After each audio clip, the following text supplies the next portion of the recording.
Ready for shocking news? We're bringing you behind the scenes of the most explosive events. Tragedy in Mott Haven. A 27-year-old man was brutally killed right on the street. Who was the victim and who is still on the run? Political assassination arrest. The mysterious death of a conservative activist on campus. Who was behind the crime and how did they catch him?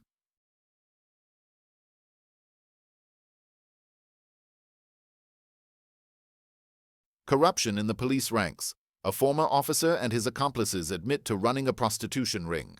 How did they ruin the lives of so many families? Schools in panic. False information celebrating a death caused threats and lockdowns. Who was behind this incident and what will happen next? Get ready for explosive details. Tune in to find out everything about these shocking cases and what comes next. Don't miss out.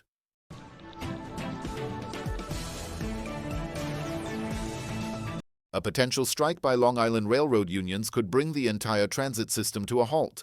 Alex takes the train several times to the city for classes at Baruch College. I'm not even sure because I don't know how else I would get there. I might have to drive, but I'd rather not. Affecting over 300,000 daily riders. If the strike occurs, no trains will run, leaving commuters uncertain about alternatives. You have the congestion pricing and pay for parking, and who's going to cover that? That's not good. The MTA plans to run limited shuttle services during peak hours, but congestion and delays are expected. The MTA warned that buses and subways could reach capacity. Long Island Railroad President Rob Free expressed hope for a resolution, but urged people to prepare and work from home if possible.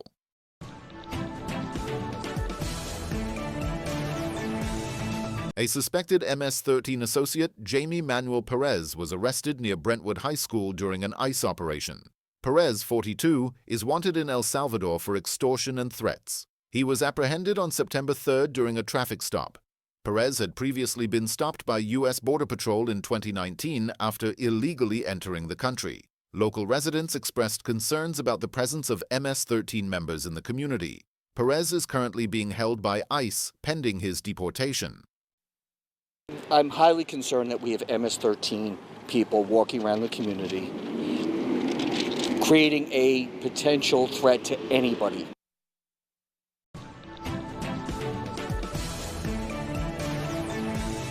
A suspect has been arrested in connection with the deadly shooting of conservative activist Charlie Kirk on a Utah college campus.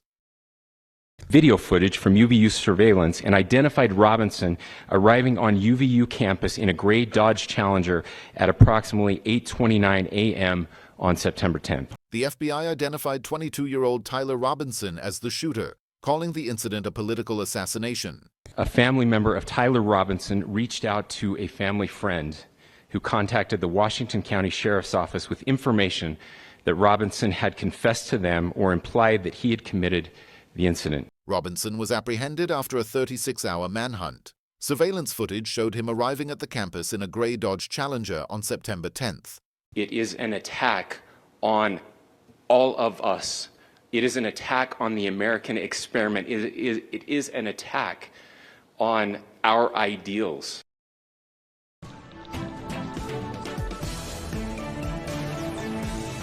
A social media video celebrating the death of Charlie Kirk led to confusion and a security scare at Lyndon Public Schools. The person in the video was mistakenly identified as a school employee, resulting in threats of violence and a shelter-in-place order for all schools in the district. Violence has no place in schools.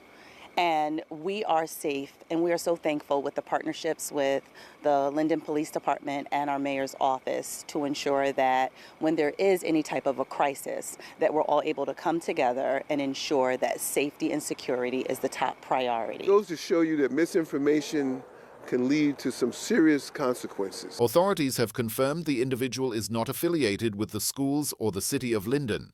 An increased police presence remains in place as a precaution.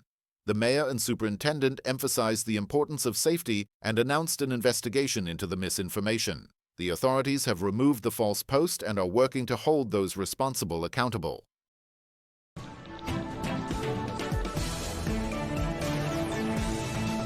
Good Friday morning, and thank you so much for waking up with us here on News 12 The Bronx. I'm Nadia Galindo. We have breaking new information this morning on the deadly stabbing in Mott Haven. News 12's Brittany Cadet joining us now from the 40th precinct with what we just learned about the victim and the killer police are now searching for. Brittany. Nadia, police tell us 27-year-old Tyquise Bell is who was stabbed to death yesterday in Mott Haven, and this all happened in broad daylight. A 27-year-old man was fatally stabbed in Mott Haven, leaving the community shocked. Police are actively searching for the killer. The crime occurred yesterday at 4:00 p.m. near the intersection of 138th Street and Cypress Avenue. Oh, he's young.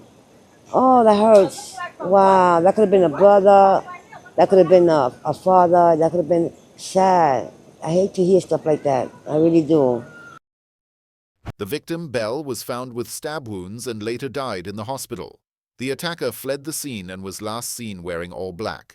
Local residents were stunned, remarking that anyone could have been the victim. The investigation is ongoing and police are searching for the suspect. Authorities urge anyone with information to come forward.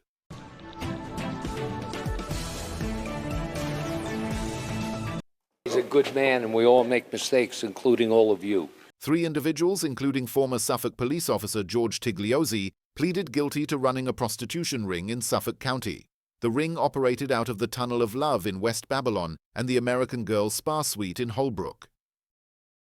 He took responsibility today for his actions. Tigliozzi admitted to promoting prostitution, official misconduct, and unlawful imprisonment. His co-defendant, Dana Cardulo, pleaded guilty to promoting prostitution, while Frank Saggio, the alleged ringleader, pleaded guilty to enterprise corruption and agreed to pay nearly $1.9 million in forfeiture. Tigliozzi faces up to 2 years in jail, while Saggio could serve 2 to 6 years. He's agreed to pay $1.875 million in forfeiture payments to the district attorney. Islip High School teacher Stephen Airy, another suspect, is scheduled to appear in court in October.